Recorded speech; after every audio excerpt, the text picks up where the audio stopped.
La vie vous explique l'improvisation. Et puis ça tombe bien parce que moi, je suis un pro en impro. Pas tant. Mais what the... À quoi ça sert l'impro? Ah ben Guillaume, j'ai la réponse à ta question. Ça te sert à te dégainer, à pratiquer ta vivacité d'esprit, à comprendre que des fois tu peux avoir l'air fou devant le monde.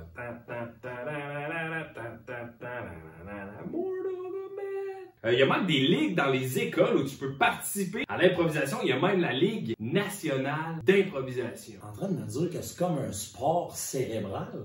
Ouais. 3, 2, 1. Guillaume, d'où ça vient l'improvisation? Ben, ça tombe bien que tu le demandes. En fait, c'est Robert Gravel et Yvon Leduc, en regardant une partie de hockey, qui se sont demandé pourquoi il y a tant de monde qui vont voir le hockey et si peu de gens qui vont voir le théâtre. Fait qu'ils ont décidé d'intégrer les règles de hockey dans le théâtre. C'est incroyable. Fait, on peut-tu dire que ça a été créé au Québec, l'improvisation. Fièrement québécois. Le but de l'improvisation, c'est que dans un temps limité, tu dois te construire une histoire qui doit être drôle, mais intelligente. Fait que tu veux faire rire avec ton cerveau. Ouais. Brain. Brain. OK, on se lance des règles. Je suis prêt, Guillaume. Shoot la porte cérébrale. Fait que là, Guillaume, c'est quoi les règles? C'est bien simple. C'est une équipe qui se mesure à une autre. Joke de règles. Oh! Le but, c'est de gagner le match sans laisser un pouce à l'autre équipe. Ah! Ben, premièrement, il faut savoir combien il y a de joueurs par équipe. C'est variable. Il peut y avoir de 1 à 6 joueurs par équipe, selon si c'est un tournoi, selon la ligue, si tu as trouvé du monde pour jouer avec toi. Parlant de recrutement, pour recruter des joueurs d'improvisation, là, c'est un peu compliqué. La meilleure méthode, c'est d'attendre de voir tout le monde qui rentre à la cage au sport regarder des games de hockey. Tu vas pas pogner ceux-là. Tu vas pogner ceux qui regardent pas les matchs de hockey parce qu'eux autres, c'est les vrais. Les cerveaux de l'opération. Ceux qui sont bons aussi en présentation orale dans tes cours de français, spot-les eux autres. T'as pas de temps. Impro de temps. Inverser le haut pis le R. Cérébral, moi. Ben, pour pouvoir avoir un match d'improvisation, il faut aussi avoir un arbitre puis des juges de ligne. Je te l'ai dit, c'est inspiré du hockey. Puis la base de ce jeu-là, c'est de huer l'arbitre. C'est le méchant, l'arbitre. Pourri de circuit! Aux douches masquées! T'es pourri, l'arbitre est vendu! On va prendre notre dog, s'il te plaît. Bon ben là, on entre dans le match d'impro en tant que tel.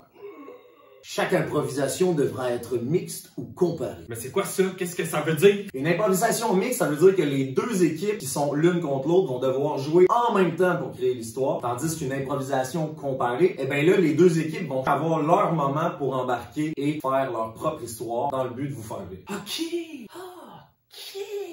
Et c'est là où l'arbitre entre en jeu.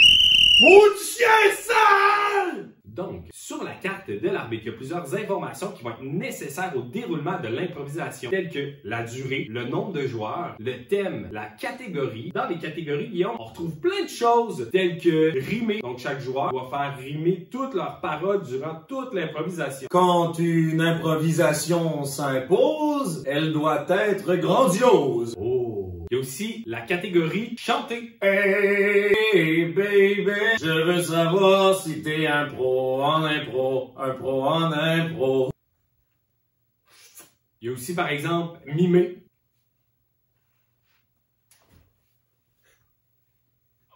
Et finalement, il y a libre. Donc, les participants sont libres de faire la manière qu'ils veulent l'improvisation. Il y en a des tonnes et des tonnes de catégories d'improvisation. C'est libre à l'arbitre de choisir lesquelles il impose à chaque improvisation. Une fois que l'arbitre a donné toutes les informations nécessaires, avant que le match commence vraiment, ben t'as toujours un caucus. Et le caucus va être axé sur des points différents, tout dépendant si l'improvisation qui suit va être mixte ou comparée. C'est comme un warm-up au hockey. Là, puis on se dit, OK, faut faire ça, faut faire ça. Alright!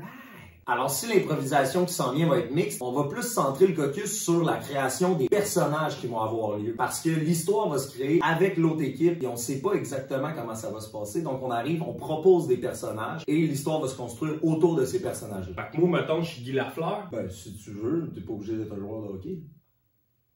Tandis que si l'improvisation qui s'en vient est une improvisation comparée, ben là, on va plus prendre le temps d'exploiter l'histoire. Donc, on va essayer de trouver un début, un milieu et une fin. C'est un peu comme les principes d'un récit en français. À la fin de chaque improvisation, les juges et l'arbitre invitent les gens dans la foule à voter. Donc, les gens doivent dire quelle équipe ou quel joueur a mieux performé sur la scène. Pendant le vote, il y a comme un système préétabli qui est comme universel partout au Québec. Voilà. Tu dois voter avec le poing ou la main et il y a des panneaux 2 couleurs. Et ces couleurs-là sont reliées aux équipes qui performent et tu dois voter pour l'équipe qui a le plus excellé dans son improvisation. Dur à dire. Surtout quand ta main est de la même couleur des deux bords. Hein? Mais là, il y a une petite attrape. Ouais. Oh, petite attrape. Dans la foule se cachent des juges. Eux votent comme ils veulent pour éviter que la foule élise toujours leurs favoris. C'est comme des agents secrets du vote. C'est chiant. Ouais, c'est légal. C'est ça le hockey, hein? C'est tout le temps des coups bas. Ouais, parlant de coups bas, il y a des punitions aussi à l'improvisation. Ah, le lien était mal. On vous présente les principales punitions que l'arbitre peut vous donner. Il faut savoir que si pendant un match, tu accumules plus de 3 punitions, tu peux être renvoyé de la partie. Et si ton équipe accumule 3 punitions, eh bien ça donne un point à l'autre équipe. Fais attention. Il y a la règle de la rudesse. Quoi, c'est la rudesse? Ben en fait, c'est que tu peux pas avoir de contact physique violent avec les autres gens qui participent à l'improvisation. C'est aussi que tu peux pas couper la parole aux gens. Exemple. Eh bien, me voici enfin arrivé au... Alors, je vais te prendre un burger, pas de fromage. Ensuite, il y a accessoires illégal. Ben voyons donc. Ben ouais. Dans l'improvisation, tu peux juste utiliser ton gilet. Sinon, tu dois mimer tous les objets que tu utilises. Tu peux pas prendre n'importe quel objet, genre des lunettes, pour l'improvisation. Exemple. Regardez mon beau chapeau, Oh non! Il y a aussi la pénalité cliché. En fait, c'est que tu peux pas utiliser de phrases ou d'expressions déjà toutes faites. McDonald's, c'est ça que j'aime, ou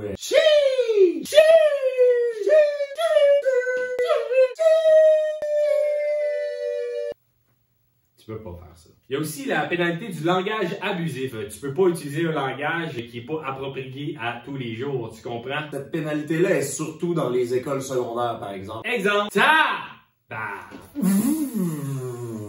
Il y a aussi le cabotinage. On ne peut pas faire de blagues de bas niveau. C'est une activité cérébrale. Exemple. L'autre fois, sur le mur, il y avait un graffiti des pénis. Faut que tu fasses la pénalité. Alors, à la fin de la partie, c'est le moment de comptabiliser tous les points que chaque équipe a fait. Ça, c'est la job des juges de ligne. Une fois que les points sont comptabilisés, on peut donc déterminer quelle équipe a gagné la partie totale. Résume, Sébastien! OK! L'improvisation, c'est quoi? C'est pas compliqué, c'est comme du hockey, mais de théâtre, drôle, cérébral. Là, attends un peu. De l'arbitre, des juges de ligne, deux équipes qui s'affrontent, ils font soit des duels, des choses ensemble, puis là, il y a une foule. La foule, elle juge. Moi, j'ai plus aimé cette équipe-là. Moi, cette équipe-là, je l'ai trouvée vraiment meilleure. Et puis là, à la fin, il compte les points, puis l'équipe qui gagne, ben, elle gagne la partie. Puis là, l'arbitre, lui, il donne des punitions, il y a plein de choses sur son carton, combien de temps ça dure, comment il y a de joueurs, c'est quoi le thème, c'est quoi ta catégorie. Lui, il décide tout, là. C'est comme le maître d'orchestre du méchant. Je l'haïs, l'arbitre! Fait que c'est un peu ça, l'improvisation, dans le fond. Je t'ai soufflé. Pis sais-tu quoi? Si t'as pas de plaisir à faire de l'impro, ben c'est parce que tu le fais pas comme il faut. Aussi simple que ça. C'est pas compliqué quand c'est bien expliqué! Pour cette capsule, on aimerait remercier Louis-Jean Lebel, enseignant d'art dramatique à l'école d'Iberville de Rouyn-Noranda. Wouh! Ah! J'ai perdu Louis, j'en reviens pas. Si jamais il y a une notion à l'école que t'aimerais qu'on aborde dans nos capsules, ben juste à l'écrire dans nos commentaires. Moi, j'aimerais parler de mathématiques. Les commentaires. Ah! C'est fini pour aujourd'hui? Ma blonde veut que je fasse à ça. Qu'est-ce que tu veux faire? Je sais pas, je vais improviser quelque chose. Un pro de l'impro. Tu veux shine bright, boy you're damn right, je te présente ta nouvelle référence. On peut t'enseigner l'école, t'expliquer la vie, parler sans tabou, pour nous c'est très pédagogique. On est là pour spark l'étincelle. Ok.